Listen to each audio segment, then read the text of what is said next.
Hello again, this is Tony Kincaid from the Epilepsy Association of North Carolina. I would like at this time to talk to y'all about the taboo of epilepsy and how it's hurt people over the thousands of years. But as you know, and we all know how people treat you with epilepsy. They treat you like they may catch it, they may rub off on them, but we got to educate people. But I want to go back and start with some of the history of epilepsy. And like I said in other videos, it started over 4,000 years ago. It's recorded of seizures. And like I said, it's before the birth of Christ and the modern church. And through the years, epilepsy has always got a bad rap because in early religions, they thought that you were being touched by a spirit from heaven and they gave you visions and they wanted to know what you saw during a seizure. But as time went by, they found out this wasn't truth to that. So as time went on through our history, we were demonized by many people through this age. And through this age, many people with epilepsy were killed because they did not want them around in society. But as we went on, I did some genealogy on my family, and I found in Salem, Virginia, Massachusetts, that they were taking people that seemed to be different. The church was, and they're taking them out and burning them at the stake. So many people with epilepsy have been done this way.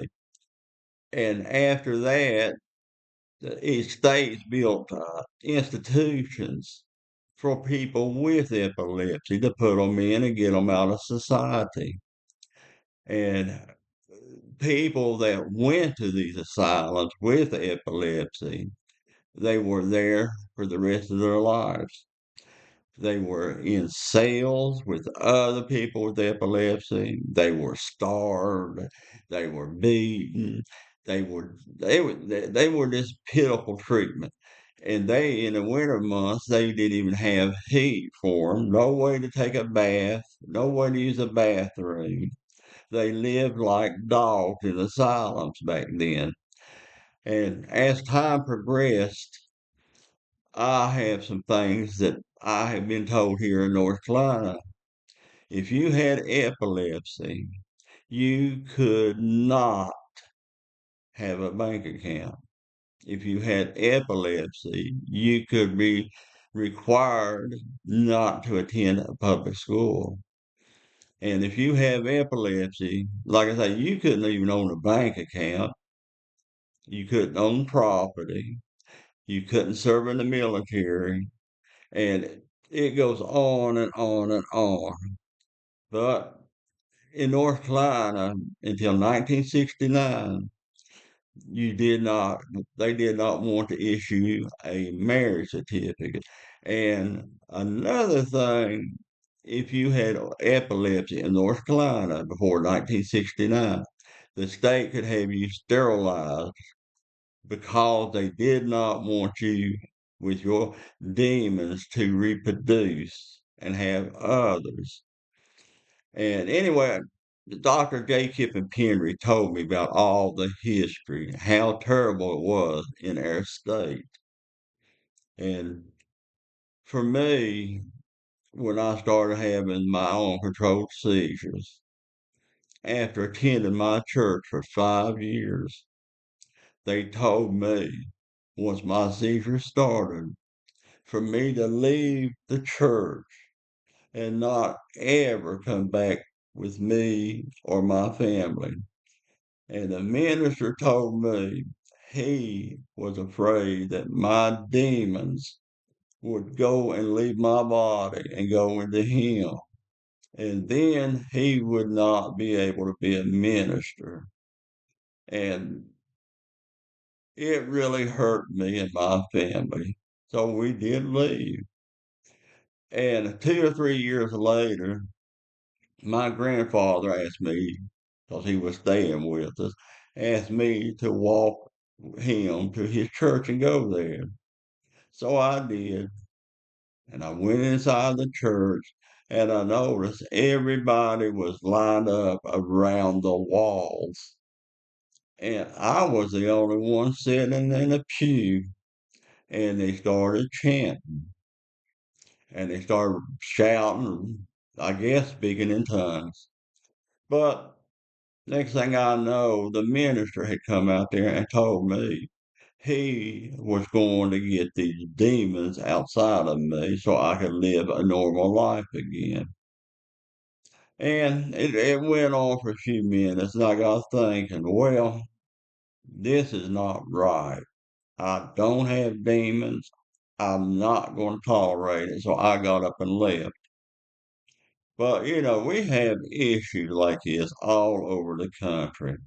Another problem I really had a lot of problem with was my driving. For 6 years, the state would not allow me to drive. I had to sit at home on my property and be there by myself because nobody come by to offer to take me to town, take me shopping, or anything. And with my kids, some of their parents told me they didn't want their children playing with mine because their children may see me have a fit. People with epilepsy do not have fits, they have seizures. But get on back to my subject. So many people are abused, neglected, hurt. And I took this story to the North Carolina General Assembly and I shared my story with their senators.